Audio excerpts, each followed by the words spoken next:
The Health Insider, Quality of Life. Hai Insiders, diet adalah suatu cara untuk mengatur asupan makanan dan minuman untuk mencapai atau mempertahankan berat badan yang terkontrol. Perlu diketahui bahwa pengertian diet pada setiap orang tuh berbeda-beda karena setiap orang mempunyai tujuan masing-masing dalam melakukan diet. Nah, pada beberapa kasus ada orang yang melakukan diet untuk menjaga kesehatan fisiknya. Namun ada juga loh orang yang melakukan diet karena memiliki penyakit tertentu. Dan ada juga orang yang melakukan diet karena kelebihan berat badan. Ada banyak jenis diet untuk mencapai berat badan ideal. Beberapa jenis diet berfokus pada pengurangan nafsu makan, sementara jenis diet lainnya membatasi kalori, karbohidrat, atau lemak. Berikut macam-macam diet yang populer. Yang pertama, intermittent fasting. Nah, diet ini adalah diet yang mengharuskan kamu berpuasa. Puasa intermittent memperbolehkan kamu makan apapun yang diinginkan, asal bukan pada masa puasa. Metode diet yang paling populer ini adalah melewatkan sarapan atau makan malam. Saat waktunya kamu buka puasa, pilihlah makanan yang kaya protein dan karbohidrat agar kamu tetap kenyang di jam-jam lapar berikutnya. Jenis diet ini bisa membuat seseorang makan lebih sedikit kalori secara keseluruhan dan umumnya sangat berhasil untuk menurunkan berat badan. Lalu yang kedua, ada diet paleo. Diet paleo atau biasa dikenal dengan diet manusia purba merupakan salah satu jenis diet yang mengacu pada masa kehidupan Paleolitikum sebelum ditemukannya teknik pertanian sekitar 10.000 tahun yang lalu. Jadi, makanan olahan apapun seperti gandum dan kentang tidak termasuk dalam diet ini. Mayoritas makanan pada diet paleo adalah makanan tinggi protein dan rendah karbohidrat.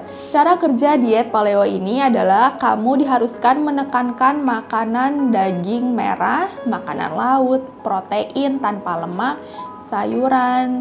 Nah, namun hindarilah makanan olahan seperti gula, susu, dan biji-bijian.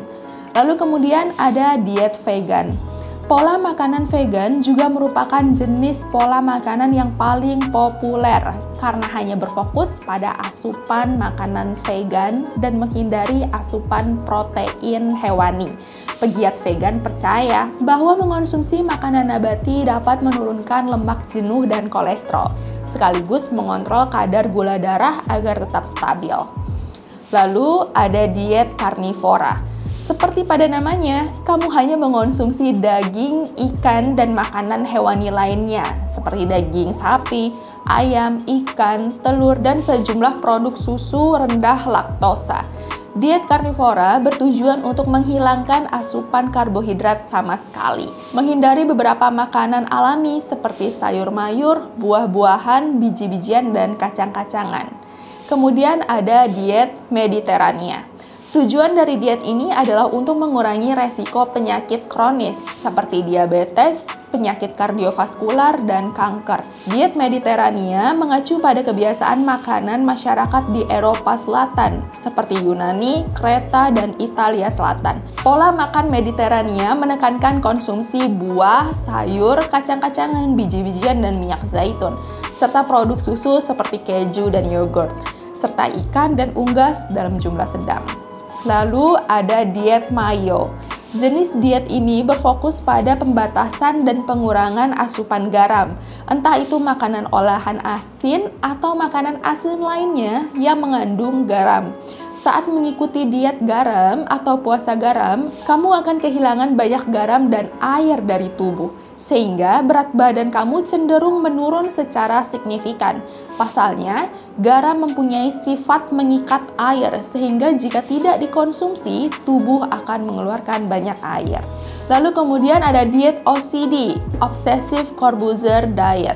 Diet yang dikembangkan oleh Deddy Corbuzier ini merupakan program penurunan berat badan dengan mengombinasikan puasa dan jam makan tertentu untuk memaksimalkan proses pembakaran lemak pada tubuh. Nah, kamu bisa pilih nih, bisa 16 jam puasa, 18 jam puasa, 20 jam puasa, atau 24 jam puasa. Disarankan menggunakan 16 atau 18 jam puasa bagi yang pemula selama 2 minggu pertama. Kamu hanya boleh mengonsumsi air putih saat puasa. Dan setelah waktunya berbuka, kamu bebas untuk mengonsumsi makanan apapun, namun dengan porsi yang sewajarnya. Lalu terakhir ada diet Atkins. Diet Atkins adalah diet yang berfokus pada pengendalian kadar insulin dalam tubuh melalui menjaga pola makan rendah karbohidrat. Jika orang mengonsumsi makanan berkarbohidrat dalam jumlah besar, kadar insulin mereka naik dan turun dengan cepat. Meningkatnya kadar insulin memicu tubuh untuk menyimpan energi dari makanan yang dikonsumsi, sehingga mengecilkan kemungkinan tubuh untuk menyimpan lemak. Nah, itu dia beragam jenis diet yang populer. Sebenarnya masih banyak loh macam-macam diet yang belum disebutkan. Hanya saja penerapannya tidak jauh berbeda dengan diet yang saya sebutkan tadi. Pada dasarnya, untuk melakukan diet, ada baiknya kamu harus mengetahui dulu tujuannya. Karena diet akan berjalan baik ketika kamu konsisten melakukannya. Jika tidak, maka dietnya pun juga sia-sia. Itu saja dari kami, sekian dan sampai jumpa lagi.